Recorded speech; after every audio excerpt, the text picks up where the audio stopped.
네, 말씀은 마가복음 20단이고요. 네, 제목은 폭풍 속으로의 초대, 폭풍 속으로 초대입니다. 마가복음 4장 35절에서 41절까지 말씀 보겠습니다. 마가복음 4장 35절에서 41절까지 같이 읽을게요. 그날 저물 때에 제자들에게 이르시되 우리가 저편으로 건너가자 하시니 그들이 무리를 떠나 예수를 배에 계신 그대로 모시고 가매 다른 배들도 함께하더니 큰 광풍이 일어나며 물결이 배에 부딪혀 들어와 배에 가득하게 되었더라. 예수께서는 고물에서 베개를 베고 주무시더니 제자들이 깨우매 이르시되 선생이여 우리가 죽게 되었는 것을 돌보지 아니하시나이까 하니 예수께서 깨어 바람을 꾸짖으시며 바다더러 이르시되 잠잠하라 고요하라 하시니 바람이 그치고 아주 잔잔하여지더라. 이에 제자들에게 이르되 어찌하여 이렇게 무서워하느냐 너희가 어찌 믿음이 없느냐 하시니 그들이 심히 두려워하여 서로 말하되 그가 누구이기에 바람과 바다도 순종하는가 하였더라. 아멘. 네, 지난주 우리는 하나님 나라는 나의 믿음으로 가는 것이 아니라 그 믿음은 성령 하나님이 주시는 것이기 때문에 하나님 나라는 하나님이 만들어 가시는 거예요. 그래서 그 믿음을 받은 성도들은 그 믿음이 나의 믿음이 아니기 때문에 순종되어지는 것인데 겨자씨만한 믿음으로 순종되어지는 게 우리의 믿음이 아니라 성령님이 주시는 믿음이었다는 걸 우리가 봤습니다. 그래서 순종이란 말을 우리 기독교는 참 많이 쓰죠. 뭐만 하면 다 순종하는데 나의 헌신을 발동하는 거 이런 걸 다 순종이라고 여기는데 성경은 그런 걸 순종이라고 여기지 않아요. 그러니까 스님들에게도 그 불교에서도 순종이라는 표현을 할 수 있잖아요. 뭐 마당을 쓸어라 그러면 마당을 막 쓸고 또 뭘 해라 그럼 뭘 하고 그냥 그런데 거기에 어떤 가치를 부여하는 순간 그거는 순종이란 개념이 아닌 거예요. 그러니까 순종은 말 그대로 예수님 말씀하신 것처럼 종이 해야 할 일을 했을 때가 순종이에요. 그러니까 내가 뭔가를 해야 되겠다. 나의 무슨 헌신과 봉사를 발동해서 뭔가를 사명감을 가지고 뭘 했다. 그러면 그건 순종이 아닌 거예요. 순종은 말 그대로 그냥 종의 모습으로 하는 거예요. 그리고 그걸 해놓고서 나를 칭찬할 수 없죠. 종이니까. 그러니까 순종을 하고 나서 나 참 잘했구나. 나 대단하구나. 이런 생각을 하는 순간 그건 순종이 아니라는 거죠. 그래서 우리 기독교가 말하는 순종은 온전히 그 말씀 가운데 그냥 움직여지는 거예요. 마치 피조물이 태어나는 것처럼 하나님이 빛이 있으라 하심에 빛이 있었던 것처럼 빛이 순종을 하잖아요. 그걸 순종이라고 하지 빛이 내가 뭔가를 해내서 내가 이루어서 이걸 순종이라고 표현하지 않는다는 거예요. 그러면 오늘 본문에서 보면 순종되어진 것들이 있어요. 그게 뭐예요? 바다와 바람. 바람과 바다가 순종했어요. 그러니까 여러분 이 본문을 읽으면서 바다를 칭찬하신 분 계세요? 야, 이 순종을 너무 잘했구나. 바람이 딱 멈추니까 이야 바람 너 대단하구나. 칭찬하신 분은 없죠. 그렇게 칭찬하면 그걸 짱구라 그러는 거예요. 칭찬하면 안 돼요. 그러니까 우리가 뭔가를 순종해 놓고서 칭찬하잖아요. 우리는. 그 뭐예요? 짱구니까. 그러니까 뭔가는 내가 목사로서 하나님의 일을 막 순종해. 그 사람들이 저를 칭찬해. 우리 목사님은 참 순종적이야. 참 칭찬해. 그러면 그걸 뭐라고? 짱구라고 하는 거예요. 왜? 본문에서 바람과 이 파도를 우리가 칭찬하지 않는 것과 같은 내용인 거죠. 그러니까 하나님이 뭔가를 그냥 너 해라, 멈춰라, 가라 했으면 그 상대가 순종하는 걸 가지고 그걸 우리가 칭찬하는 건 잘못된 종교적인 행위라는 거예요. 그래서 우리 인간들이 교회에서 뭘 합니까? 교사 헌신 예배 같은 거 하잖아요. 그거 왜 하는 거예요? 교사들의 순종을 칭찬하기 위해서. 그걸 뭐라 그런다? 짱구라고 그러는 거예요. 짱구. 직분자 헌신 예배 다 마찬가지죠.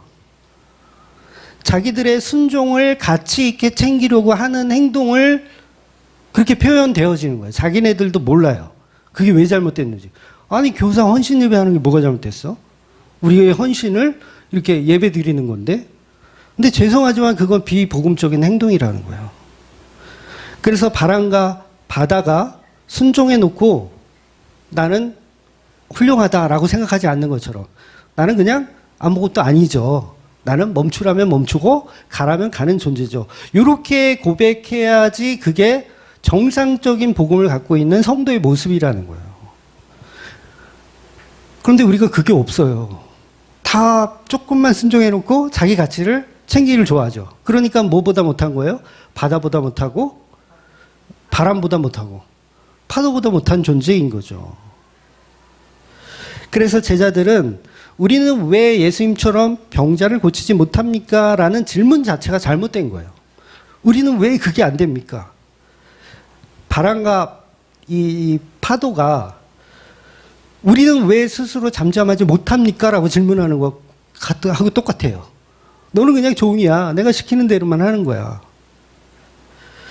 그래서 저와 여러분이 성도라면 예수님이 창조하시는 대로 그냥 살아가는 거. 그게 순종입니다. 창조하신 대로 살아가는 거. 내가 남자로 창조됐으면 남자로 살아가는 게 순종인 거예요. 중간에 바꾸려고 하지 마세요. 그건 순종이 아니에요. 그래서 이런 엉뚱한 순종을 자꾸 만들어내는 걸 종교라고 하는 거죠. 그래서 오늘 본문에서 바람과 바다도 예수님의 말씀에 순종하는 것처럼 말씀 따라 그냥 살아가는 것이 피조된 성도들의 삶입니다. 그래서 성도의 가장 큰 순종은 예수님과 함께 하는 거예요. 네, 가장 큰 순종. 예수님과 함께 멍에를 같이 매는 거. 이게 다른 말로 하면 뭐예요? 예수님과 함께 십자가에 죽는 거. 그래서 오늘 본문을 보면 그냥 넘어갈 만한 문장이 하나가 등장을 해요. 근데 저는 이게 제 눈에는 굉장히 거슬리더라고요.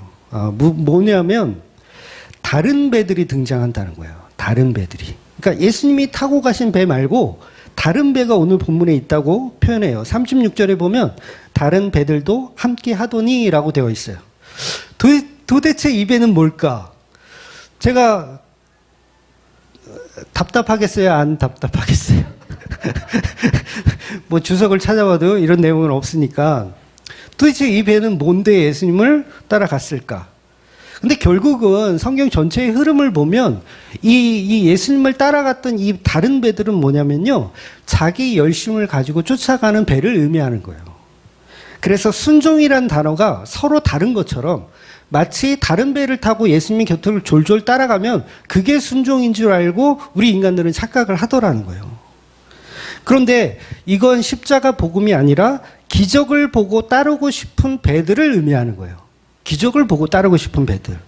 그래서 이걸 본문의 그 말씀을요 마태복음으로 보면 마태복음에는 뭔가 좀 단서가 하나 나와요. 그게 뭐냐면 서기관이 등장합니다. 그러니까 서기관이 등장해서 예수님께 이렇게 고백하는 거예요. 예수님 배를 타고 건너가신대요. 갑자기 이 오밤중에 배를 타고 건너가신대요. 그래서 다른 동네로 가자 하시니까 그중에 서기관 한 사람이 이렇게 얘기하는 거예요. 선생이요 어디로 가시던지 저도 예수님을 따르겠습니다. 이렇게 고백하는 거예요. 마치 순종하는 것 같지 않아요? 순종하려고 하는구나.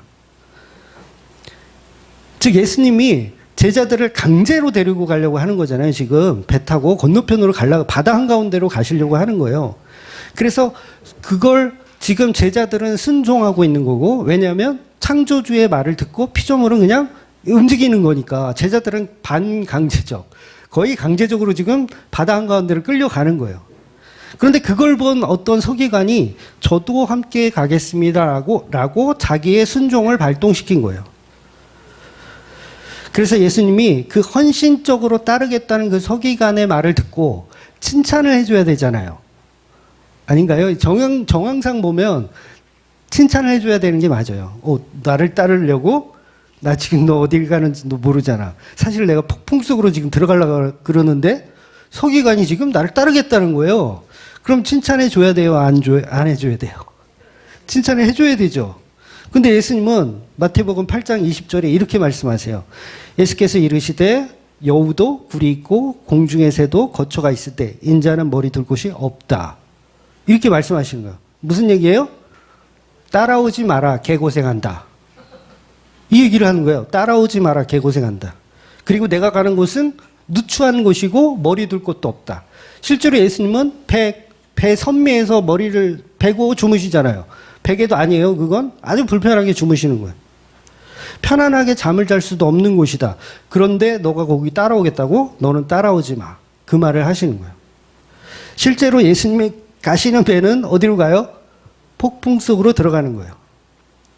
내가 가는 곳은 폭풍이 몰아치는 바다 한가운데인데 너의 열심을 가지고 네가 만든 순종을 가지고 나를 따라오면 너는 반드시 실패한다. 그러니까 따라오지 마. 이 얘기를 하는 거예요.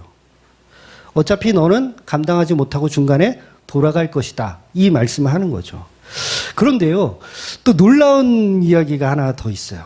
상대적으로 지금 서기관은 예수님 따라가겠습니다. 그랬더니 오지 마라. 이렇게 하시는데 그 중에 제자 한 명이 저는 못 가겠습니다. 하는 거예요. 너 왜 못 가는데? 그랬더니 저희 아버지가 돌아가셔서 장례를 치르고 나중에 뭐 합류하든가 뭐 그러겠습니다. 이러는 거예요. 그러면 이 서기관한테는 분명히 그래 나 따라오면 개고생하니까 너는 따라오지 말라고 얘기했으면 제자도 똑같은 시간대에 그 질문을 했어요. 나는 아버지가 돌아가셔서 장례를 치르고 오겠습니다. 그랬으면 당연히 예수님은 그래? 어쩌다 그렇게 되셨대. 그러면 장례 잘 치르고 있어. 내가 저기 거라사 잠깐 갔다가 다시 돌아오는 길에 들릴게. 뭐 발인 예배는 내가 발인 예배래. 발인할 때는 내가 참석할 수 있도록 할게. 그 얼른 가봐. 이렇게 해야 맞죠? 아닙니까? 제가 정황 설명이 지금 이상한가요? 이렇게 해야 맞아요. 그런데 예수님은 그 제자에게 뭐라고 얘기하시냐면 죽은 자는 죽은 자들이 알아서 하게 냅두고 너는 지금 내 배를 타고 따라와라. 이렇게 말씀하시는 거야. 서기관은 오지 말라고 해놓고 제자는 지금 꼭 가야 하는 상황인데 지금 아버지가 돌아가셨는데 가지 말라고 하는 거예요.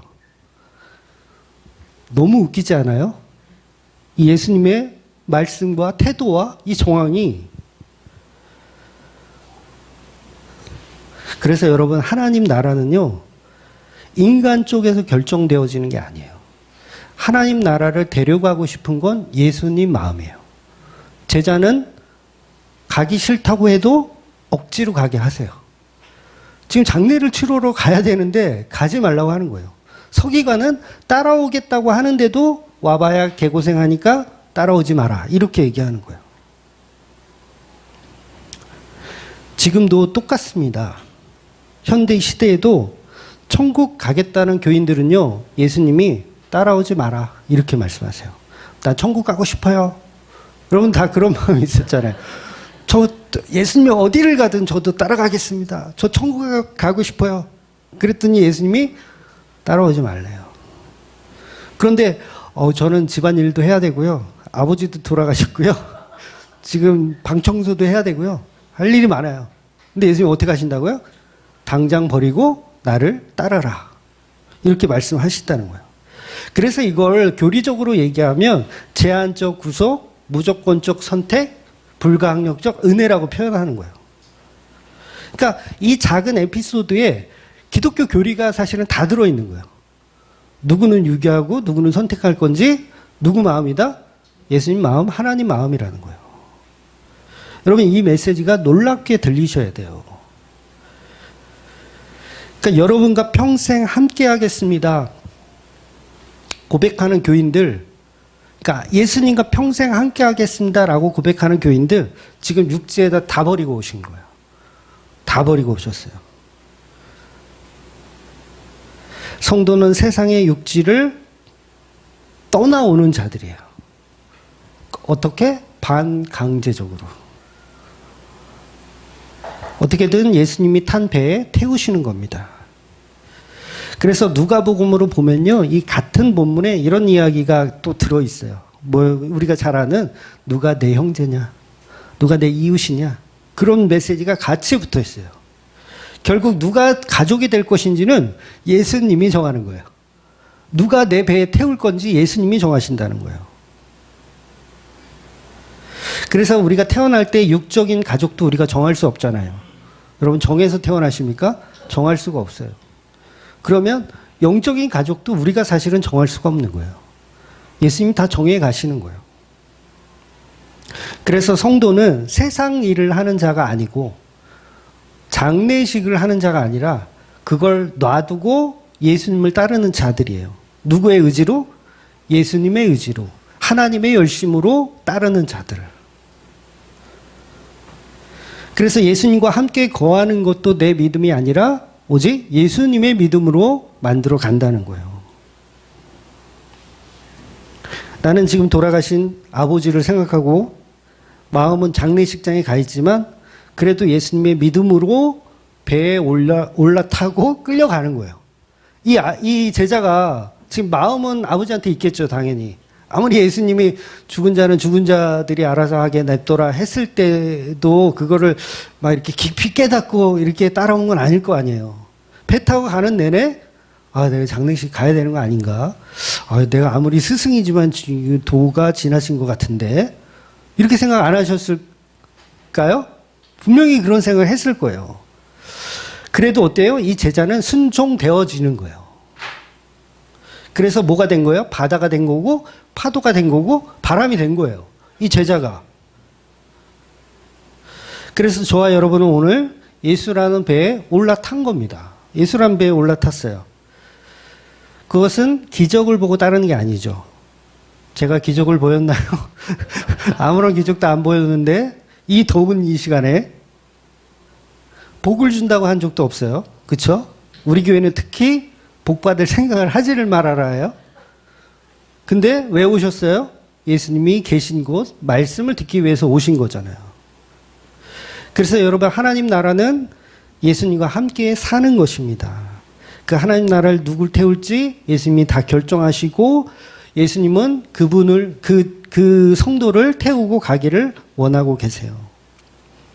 그래서 예수님이라는 어떤 기적을 보고 따르는 자들은 전부 가짜 신앙인인 거예요. 자기 열심으로 따르는 거. 그러니까 만사형통의 어떤 비전을 꿈꾸고 그 어떤 소망을 가지고 뭐 천국에서 예수님과 함께하면 막 떵떵거리고 살겠다. 그런 얄팍한 상수를 가지고 계신 분들은 사실 예수님이 버리고 갑니다. 서기관이죠. 버리고. 서기관이 왜 예수님 따라가려고 하겠어요? 그 능력과 그걸 내가 옆에서 체험하고 나도 그 자리를 차지하겠다. 그런데 예수님은 버리고 가는 거예요. 육지에다 놔두고 가는 거예요. 그래서 예수님과 함께 한다는 것은 예수님이 계신 환경과 전혀 상관없이 또 오늘 본문에서 나오는 것처럼 이제 폭풍 속으로 이제 들어가고 있는 거예요. 이거를 이제 예수님이 지금 제자들을 뒤통수를 치고 있는 거죠. 제가 늘 말씀드리지만 예수님이 계신 곳이 본문에서처럼 폭풍이 몰아치는 바다 한가운데일지라도 그곳이 어디입니까? 네, 천국이에요. 이 역설을 잘 이해하셔야 돼요. 예수님이 함께 계시는 곳이 비록 한 모금의 물도 마실 수 없는 사막 한가운데 광야일지라도 거기에 예수님이 계시면 그 환경과 상관없이 우리는 하나님 나라를 사는 겁니다. 저와 여러분이 이 땅에 살아가면서 얼마나 많은 나쁜 일들이 있어요. 제자들은 지금 이 폭풍 보통 폭풍이 아니에요. 광풍이라고 표현하는데 미친 거예요. 이건 이 파도가 미친 파도라는 뜻이에요. 광풍이 몰아치는 거예요. 본문에서 아버지가 돌아가신 제자 얼마나 절망한 상태일까요? 네, 굉장히 절망한 상태예요. 마지막 인사도 못했어요. 근데 지금 바다 한가운데로 끌려가고 있어요. 그래서 상대적으로 본문에서 예수님이 타신 배 말고 이제 다른 배들이 있었잖아요. 더 이상 그 배는 언급이 없어요. 어떻게 됐는지 성경에서 나오지 않아요. 제가 봤을 때는 정황상 날씨가 점점 안 좋아지니까 어느 정도 따라오다가 돌아간 것 같아요. 다시 돌아간 것 같아요. 그런데 제자들이 탄 배는 역시 돌아가야 되는데 예수님 주무시고 계시단 말이에요. 주무시고 계시니까 고민을 한 거지. 야, 이거 돌아가야 되는데. 야, 그래도 예수님이 가자고 했는데, 야, 가야지. 그래도 우리가 실력자들 아니야. 어부. 배 모는 거는 좀 일가견이 있으니까 실력자들 아니야. 예수님 주무시니까 우리가 한번 해보자. 이렇게 해서 가고 있는 거예요. 자기 실력으로 이겨내려고 고군분투를 하고 있는 거죠. 그런데 갈수록 파도는 거세지고 미친 파도, 이런 파도는 본 적이 없는 파도. 어부들의 판단으로도 아차 싶은 거죠. 아, 이게 아니구나. 이제 망했구나. 파도가 장난 없다. 이런 건 처음이다. 결국은 다 죽게 생겼구나라고 판단하는 지경까지 이룬 거예요. 생각해 보세요. 예수님은 아버지 장례도 못 치르게 하시고 바다 위로 부르시더니 폭풍을 만나서 여기서 나를 죽이시려고 하는 거예요. 제자들은 당연히 예수님을 원망합니다. 네, 원망해야 돼요. 원망합니다. 제가 개인적인 얘기를 좀 해드려서 죄송한데, 뭐 전에도 말씀드린 적이 있는 내용이기 때문에, 제가 19살 때, 고3 때, 콘크리트 못에 찔려가지고, 맞아가지고, 제가 눈을 다쳤거든요. 눈을 다쳐가지고, 각막하고 수정체가 다 이제 작살이 났어요. 그래서 바로 실명 판정을 받았습니다. 그래서 군대를 면제를 받았어요. 네. 옛날에는 면제 받으면 신의 아들이라고 이렇게 추앙을 받았거든요. 네. 신의 아들이라고 추앙을 받았어요. 제가 초등학교 때 꿈이 군인 장교가 되는 게 꿈이었어요. 제가 의외로 이렇게 좀 이렇게 활동적인 걸 굉장히 좋아했었나 봐요. 그 만화 영화 또리 장군 아세요? 거기서 막 이 늑대들 막 이렇게 때려잡는 또리 장군. 그러니까 의외로 제가 MBTI가 E거든요. 보통 보면 I 같은데 E예요. 외향적인 거를 좋아해가지고 친구들도 다 이렇게 좀 시끄러운 애들, 막 학교에서 막 훌럭대는 애들, 훌럭댄다는 표현을 아시는지 몰라요? 학교에서 좀 뒤에 앉아서 이렇게 훌럭대는 애들이 있거든요. 그런 애들하고 이렇게 친하게 지내는 그런 좀 이 습성을 가진 사람이었어요. 그런데 19살 때부터 이제 제가 이제 애꾸는 생활을 하게 된 거잖아요. 19살 때부터 애꾸는 생활을 하는데 한쪽은 뿌옇게 보이고요. 한쪽은 잘 보여요. 한쪽은 완전히 뿌예요. 안 보이는 거죠. 안 보이고 한쪽은 잘 보여. 그런데 이렇게 이 한쪽은 잘 보여. 아예 그냥 한쪽이 그냥 안 보이면 그냥 이렇게 까맣고 이게 안대를 이렇게 쓰면 덜 답답하거든요. 근데 떴는데도 흐릿하게 보이고 잘 보이면요. 이게 굉장히 불편합니다. 불편하고 굉장히 뭐라 그럴까? 좀 답답해요. 굉장히 답답하고 막 승질이 못 되죠. 승질이 여러분 그 장애인 분들 이렇게 좀 이런 보편적으로 설명해서 좀 죄송하지만 웬만하면 건드리지 마세요. 승질이 그렇게 좋지는 않으세요. 왜? 몸이 불편하다 보니까 누구한테나 이렇게 친절하게 할 수가 없어. 그러니까 이해를 좀 해주세요. 그래서 막 이 승질이 더러워요. 왜? 답답하니까. 그런데 이 문제가 뭐냐면 눈동자가 시력이 없잖아요. 그러면 이게 사물에 반응을 하지 못하게 돼요. 뭔가 이렇게 움직이면 그걸 이렇게 보고 이렇게 반응을 해야 되는데 반응을 안 해요. 그러니까 다친 눈에 시력이 없으니까 좋은 눈은 열심히 사물을 바라보고 이렇게 가는데 이쪽은 이성향이야. 외향적이야. 보고 막 따라가. 근데 얘는 시무룩해. 늘 항상 보이는 게 없으니까 시무룩해. 결국 어떻게 돼요? 사시가 되는 거야. 사시. 얘는 움직이고 싶은 생각이 없어. 다친 눈은. 근데 잘 보이는 눈은 잘 보려고 막 그래. 못 따라가는 거예요. 그러니까 사시가 돼. 제가 19살 때부터 이 재수술, 2차 수술 받은 게 26살인가 그러거든요. 거의 7년 동안을 사진을 안 찍었어요. 사진이 없어요. 왜? 다 사시로 나니까. 흉측하니까. 얼굴은 잘생겼는데 애가 사시야. 야, 이거 큰일 났구나. 좀 못생긴 애가 사시면 받을만 한데 잘생긴 애가 사시니까 야, 이거 끔찍한 거예요. 그래서 사고가 나고 이제 한 7년이 지나서 이제 눈병이 걸려서 동네 병원에 갔다가 안구 상태가 좋아졌으니까 이제 재수술을 2차 수술을 좀 할 수 있을 것 같다. 그래서 대학병원에 가서 한번 검사를 한번 받아봐라 해서 이제 그때 이제 2차 수술을 하면서 사시가 지금 잡힌 거예요. 지금은 사시티 별로 안 나죠. 가까이 보시면 사시티가 나거든요.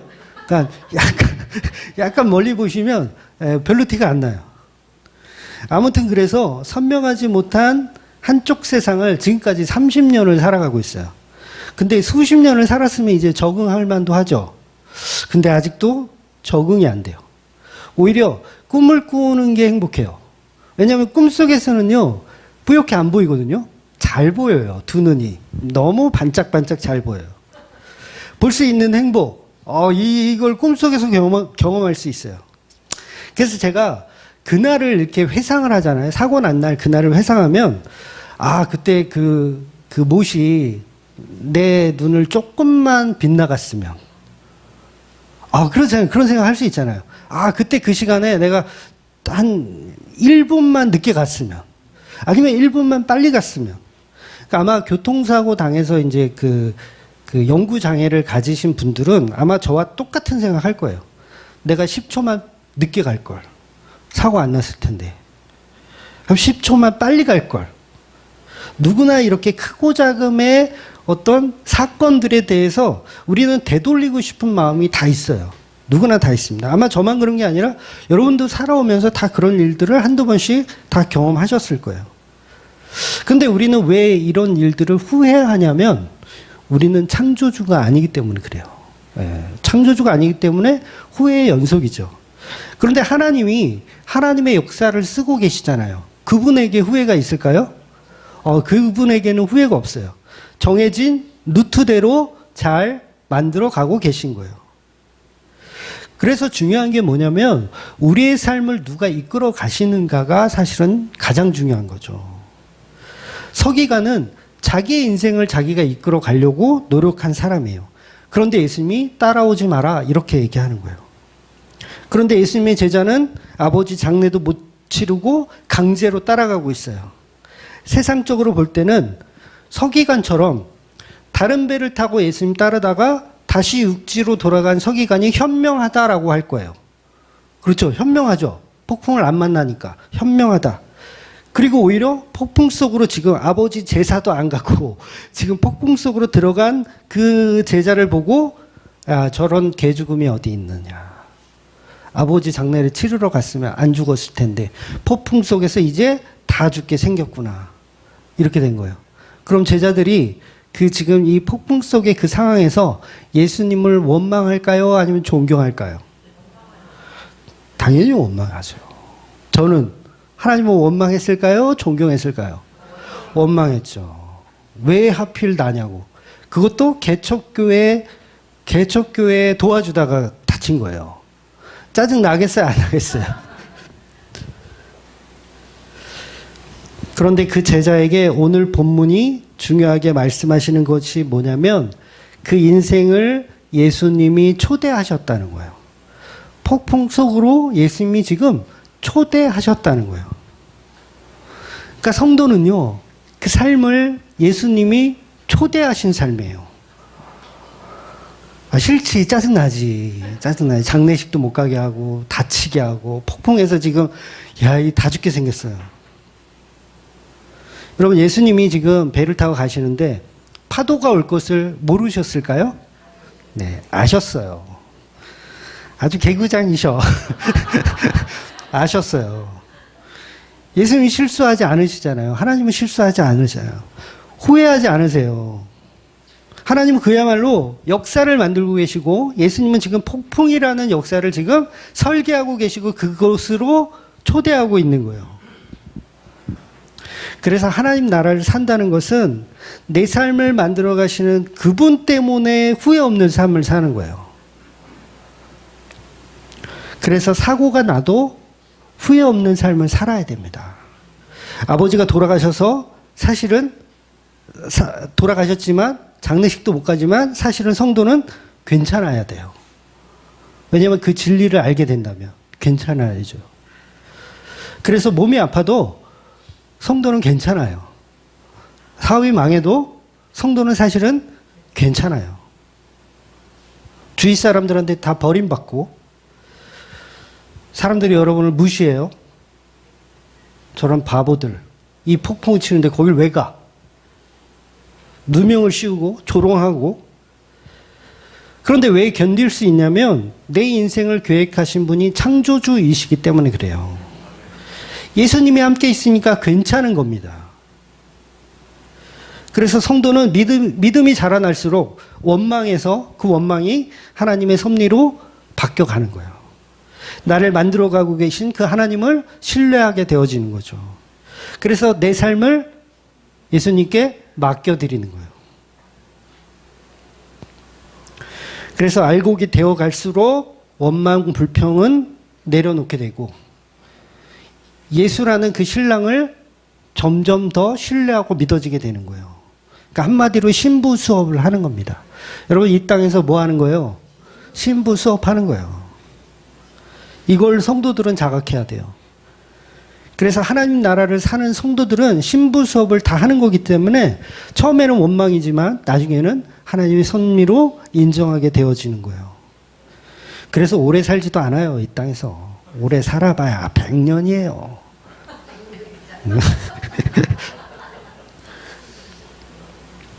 본문에서 예수님과 함께 배를 타고 있는 제자들은 겉보기에는 다 죽게 생겼지만 사실은 이들이야말로 정말 선택받은 하나님의 천국을 사는 사람들이잖아요. 이게 역설적으로 보여주는 거예요. 그래서 비밀이고 이걸 선상수훈이라고 얘기하는 거예요. 세상의 잣대로는 도저히 알아볼 수 없는 거. 그래서 오늘 본문에 제자들은 바다 한가운데 지금 폭풍이 몰아치니까 다 죽게 생겼다고 예수님이 깨우기 시작하는 거예요. 그런데 이 깨움은요, 잘 이해하셔야 돼요. 이 깨움은 예수님 구해주세요, 도와주세요, 살려주세요, 이 외침이 아니에요. 잘 이해하셔야 돼요. 살려주세요, 도와주세요가 아니에요. 이건 원망하고 있는 겁니다. 원망이에요. 당신 때문에 지금 다 죽게 생겼다. 이 얘기를 하는 거예요. 도와달라는 게 아니에요. 도움의 소리가 아니에요. 이게 도움의 소리라면 나중에 파도를 잠잠하게 하신 그 예수를 보고 놀라면 안 돼요. 왜냐하면 이들은 이렇게 살 수 있을 거라는 생각을 지금 못 해요. 다 죽게 생겼구나. 죽었구나. 그럼 누구를 원망해야 돼요? 예수를 원망해야죠. 살려달라가 아니에요. 살려줄 수 있을 능력이 있다고 믿지도 않아요. 어떻게 파도를 어떻게 예수가 그걸 할 수가 있어. 어부인 우리도 못하는데 예수님 무슨 병 고치는 거는 할 수 있겠지만 지금 바다에서 이 파도를 잠잠하게 하는 건 이건 불가능하잖아요. 그러니까 이건 도와달라는 액션이 아니고 원망의 액션이에요. 지금 상황이 지금 다 죽게 생겼는데 너는 지금 잠이 와? 이거예요. 잠이 와? 그러니까 우리가 이런 인생을 살고 있다니까요. 지금 내가 다 죽게 생겼는데 예수 당신은 잠이 와?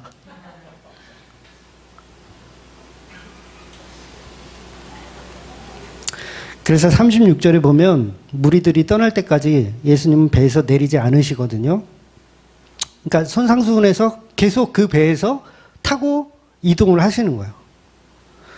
그러면 어부들이 지금 낮에도 지금 계속 강의를 들었고 하루 종일 피곤할 텐데 이제 밤이 됐잖아요. 집에 가서 쉬고 싶죠. 쉬고 싶어요. 근데 이걸 지금 배 타고 건너가자고 하는 거예요. 그러면 밤을 새서 중노동을 해야 되는 상황인 거예요. 제자들 입장에서는. 짜증 나겠어요? 안 나겠어요? 잠을 자고 내일 아침에 출발하시지. 고집을 부리신 거잖아요, 예수님이. 짜증 더 나겠어요, 안 나겠어요? 날씨도 우중충한데 그냥 쉬고 내일 가시지. 예수님 고집 부리셔가지고 지금 배를 타고 우리를 폭풍 한가운데로 집어넣은 그 예수를 보고 지금 짜증이 지금 장난 아니게 지금 난 거예요. 그러니까 저와 여러분도 사건 사고 나면 짜증 내잖아요. 저도 애꾸는 데 가지고요 얼마나 짜증 많이 내는지 몰라요. 저는 원래 그 야구를 되게 좋아했거든요. 야구 공을 받을 수가 없어요. 네? 여러분 한쪽 눈이 없잖아요. 야구 공을 받을 수가 없습니다. 치는 것도 힘들어요. 치는 것도 힘들어. 그러니까 뭐예요? 19살인데 모든 게 다 끝장난 것 같은. 짜증 나겠어요? 안 나겠어요?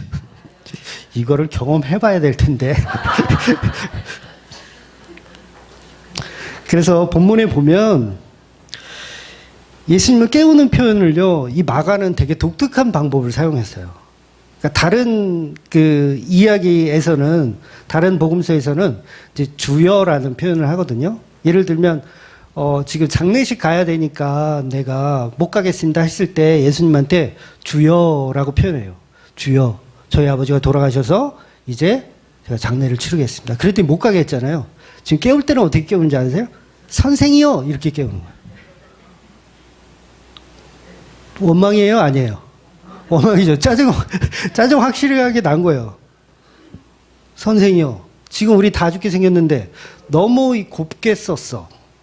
사실은 이게 적나라하게 쓰면, 야, 이 진짜. 지금 당신 때문에 지금 우리 다 죽게 생겼다고. 장례식도 못 가게 하고 이게 무슨 짓이냐고. 주여고 나발이고 호칭이 지금 바뀌었다니까요. 그래서 마가는요, 더 적나라하고 디테일하게 쓴 거예요.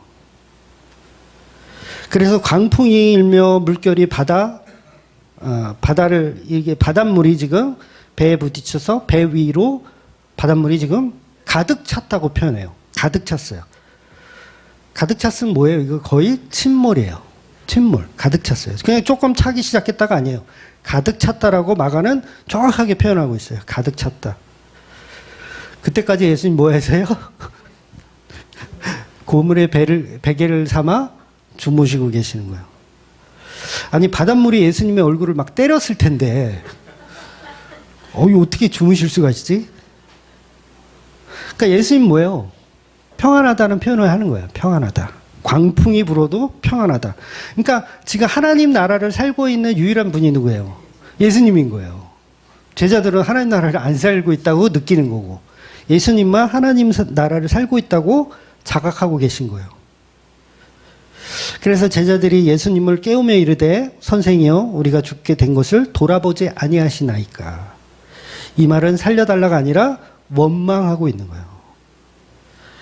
왜냐하면 예수님은 바다를 잠잠할 능력이 없다고 생각하니까 원망하고 있는 거예요. 당신 때문에 내 인생이 여기서 이제 끝났구나. 죽는 거예요, 지금. 바다 한가운데서. 지금 어부들이잖아요. 모르겠어요? 이게 지금 어떤 파도인지? 이건 죽는 파도예요. 욕을 하고 있는 거예요, 지금. 우리 인생도 마찬가지죠. 욕을 하잖아요. 뭔가 조금 사건, 사고가 발생되면 욕을 해. 보통 교회들이나 종교들은 사건, 사고를 막아주죠. 피하게 해주고, 막아주고. 생겨도 어때요? 기도하면 해결해 주시고. 사업이 막 잘 안 돼. 그럼 종교에서는 거기 가서 기도하면 사업 잘 되게 해줘요, 안 해줘요? 해주잖아요. 근데 예수님 배는 없어요. 원망만 지금 가득한 배예요. 그래서 여러분, 다시 한번 말씀드리지만 본문의 상황을 잘 보면 절대로 제자들은 예수님을 의지하고 도움을 요청하며 깨우는 게 아니에요. 의지해서 왔다면 예수님이 오히려 제자들을 칭찬해 줘야 돼요. 잘 이해하셔야 돼요. 제자를 예수님이 칭찬해 줘야 돼요. 아니, 왜 이렇게 늦게 깨웠어?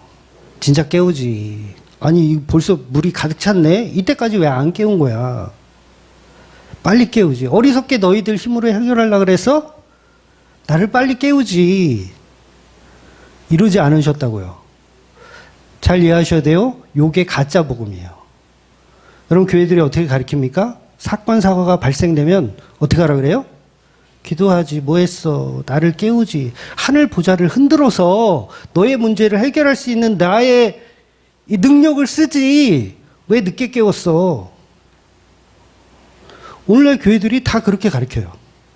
나쁜 일이 생기면 새벽마다 부르짖어라. 예수님 깨워라. 철야 예배 드리면서 예수님 깨워라. 멍청하게 너희 가정의 문제를 너희 스스로 해결하려고 하지 말고 누구를 깨워라? 예수님을 깨워라. 그러면 그렇게 깨우면 예수님이 칭찬해 주죠.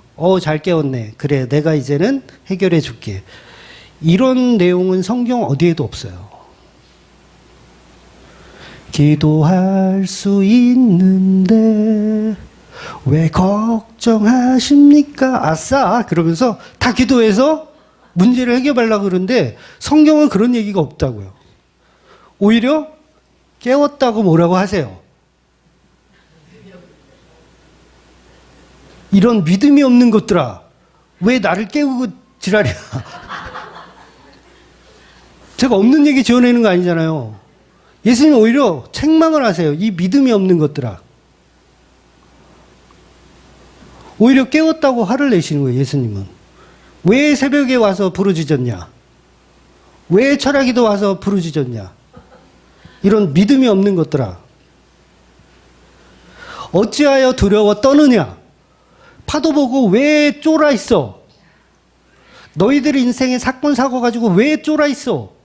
이런 믿음이 없는 것들아. 전혀 다른 내용이죠. 예수님 지금 그 말씀하시는 거예요. 네 삶에 어려운 일이 닥쳤을 때 새벽 기도하고 철야 기도했더니 예수님이 칭찬을 해주시는 게 아니라 왜 그렇게 믿음이 없느냐고 호통을 치고 있는 거예요.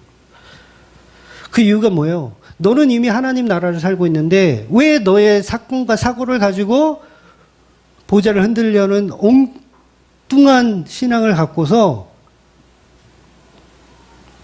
그게 왜 그런 거예요? 다 죽게 생겼다 이거예요. 폭풍 때문에 다 죽게 생겼다. 예수님 깨우려고 하는 거예요. 근데 예수님은 오히려 믿음이 없는 것들아 라면서 호통을 치고 계신 겁니다. 예수님은요, 산상수훈에도 그렇지만 무엇을 마실까, 무엇을 입을까 걱정하지 마라. 거기에는 어떤 메시지가 있습니까? 사건, 사고도 다 포함되어 있는 거예요. 그런 거 가지고 기도하지 말라고 하셨어요. 그런데 우리는 여전히 그걸 가지고 기도해. 그런데 그 기도를요, 한꺼풀 딱 벗겨보면요, 여러분 그게 기도가 아니고요, 원망입니다. 원망이에요. 왜 나 폭풍 만나겠어요? 왜 사건 사고 이루어지게 했어요? 왜 나 사업 망하게 했어요? 원망하는 거예요. 도와달라는 기도가 아니에요. 원망하고 있는 거예요. 명확하게 예수님은 기도하지 마라 이러고 있는 거예요. 나를 깨우지 마라.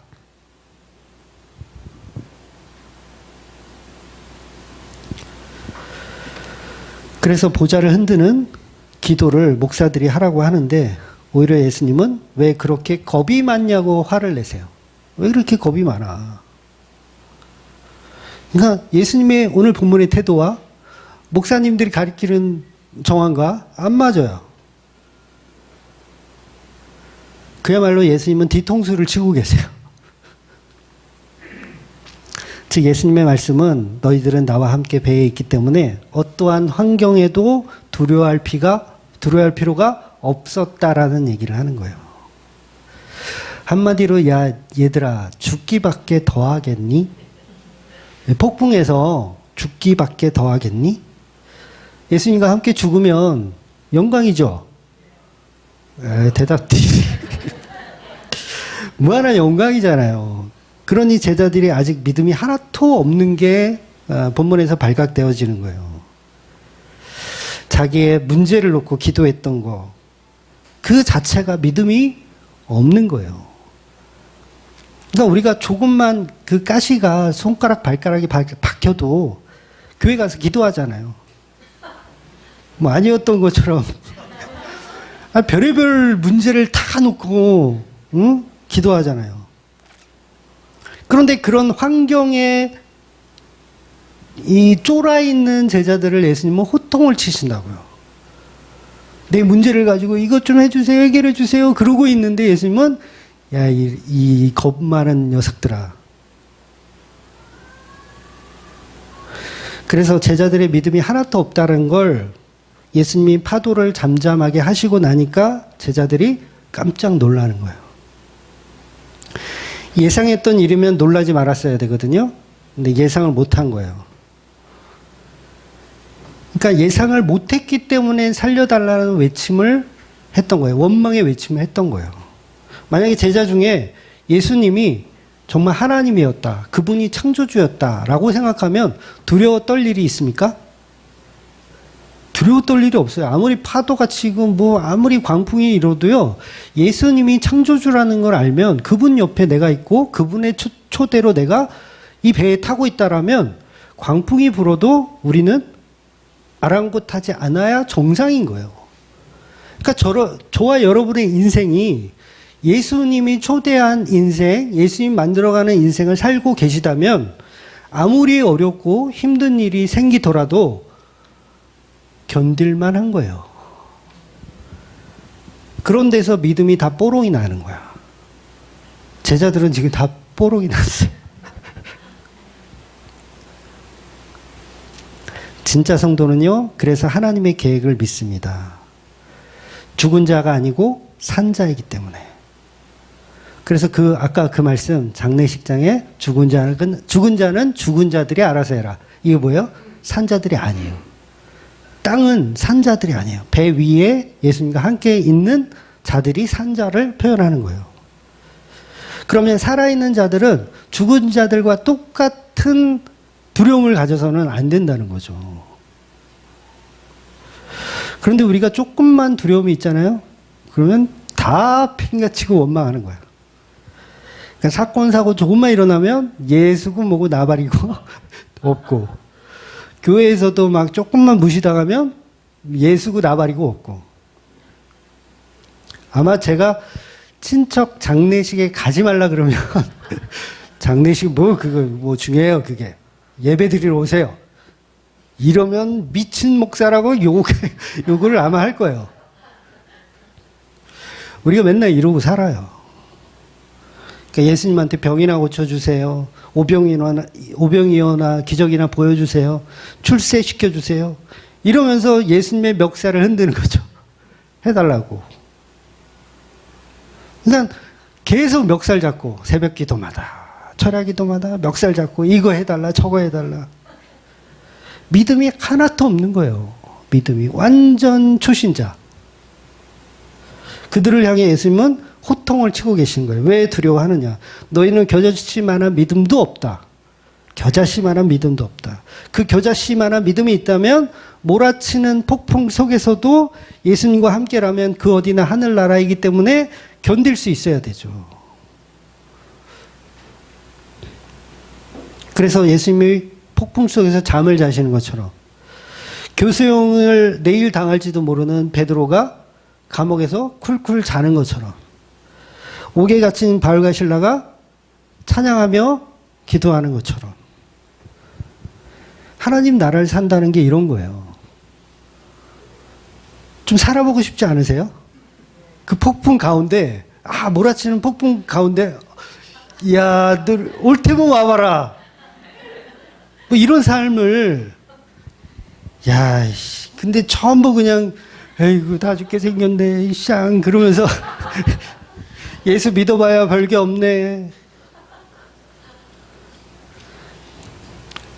창세기에 보면 예수님이 천지를 창조하시죠. 하나님이 천지를 창조하실 때 수면 위를 운행하신다는 표현이 있어요. 그러니까 창조주의 표현이죠. 그러면 이 내용을 지금 오늘 본문이 간접적으로 표현하고 있는 거예요. 파도를 만드신 분, 바람을 만드시는 분, 그분이 수면 위를 운행하고 계시다. 그러면 하나님의 형상대로 지음받은 성도가 그분과 함께 계시다면 우리는 오히려 그걸 즐겨야 되죠. 폭풍을 즐겨. 여러분 청룡열차 저는 딱 한 번 타봤어요. 6학년 때, 5학년 때구나. 자연농원에서 청룡열차를 한 번 타고 거의 사색이 돼서 이런 미친 거를 왜 타나. 그 이후로 한 번도 청룡열차를 타본 적이 없어요. 아마 지금 타면 잘 견딜 수 있을 것 같지만 타기 싫어요. 그런데 그걸 즐기는 사람들 많이 계시잖아요. 돈을 내고 타잖아요. 그거 왜 타요? 만약에 그거 타면 죽는다라고 했을 때 누가 타겠어요? 아무도 안 타죠. 근데 타. 왜 타? 절대 죽을 일이 없으니까 타는 거예요. 그러면 우리의 삶이 폭풍일지라도 절대 죽을 일이 없다 라고 믿는다면 우리의 삶을 걱정, 근심으로 살아내야 됩니까? 아니면 그냥 그걸 즐겨야 됩니까? 즐겨야 돼요. 사도 바울 보세요. 감옥에 갇히기도 하고 매를 수도 없이 맞고 40대에 감한 매를 5번이나 맞고 3번은 태장을 맞고 1번은 돌로 맞고 3번 파선하고 이주야를 표류를 했어요. 바다 위에서 표류를 하고 강도의 위험, 동족의 위험, 이방인의 위험, 시내의 위험, 광야의 위험, 바다의 위험, 거짓 형제들의 위험 그뿐입니까? 먹지 못하고 목마르고 춥고 배고픔을 여러 번 경험하면서 사도 바울은 예수라는 배를 타고 있어요. 폭풍 속을 계속 달리고 있는 거예요. 세상 사람들은 절대 이해할 수 없는 메시지. 그런데 성도라면 누구나 사도 바울과 같은 삶을 살게 마련이라는 거예요. 그럼에도 불구하고 내 인생은 폭풍일지라도 그 안에 계신 예수와 함께하는 것. 그래서 그 어디나 하늘나라의 삶을 살아야 되는 거죠. 그래서 구약에서 바다는 뭘 상징하는지 아세요? 저주를 상징해요. 그 저주 가운데로 제자들을 몰아가고 계세요. 여러분의 인생이 왜 이재룡 회장보다 불행한지 아세요? 저주 가운데 몰아가고 계신 거예요. 왜? 왜? 신부 수업 하려고.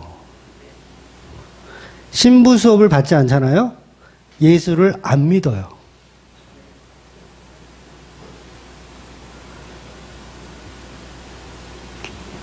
그래서 노아의 홍수가 그랬고, 출애굽기에서 이제 홍해를 건너는 것도 그렇고 요단강을 건너는 것도 그렇고 저주의 바다가 상징하고 있는 그 자리를 예수님이 함께 하시면 그게 갈라져요. 배가 되고 살아나는 거예요. 그게 십자가로 상징되어지는 거예요. 그러니까 폭풍 속에서 폭풍이란 저주 그게 뭐예요? 십자가예요.